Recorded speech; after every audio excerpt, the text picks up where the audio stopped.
ay rated SPG. Striktong patnubay at gabay ng magulang ang kailangan. Maaaring may masiselang tema, lengguwahe, karahasan, sexual, horror o droga na hindi angkop sa mga bata.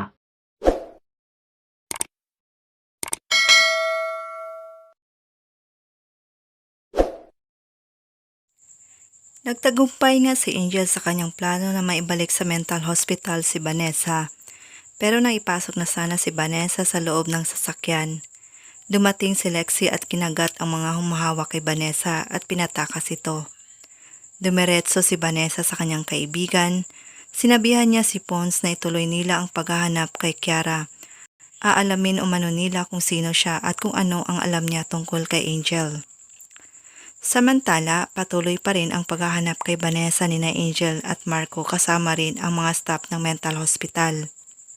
Sinabihan ni Vanessa si Pons na sabihan si Lorraine na magkita sila sa puntod ng kanyang ama para lituhin ang mga naghahanap sa kanya.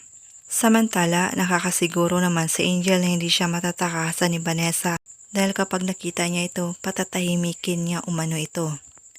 Habang nasa puntod ng kanyang ama si Vanessa, dumating si Marley Aquino.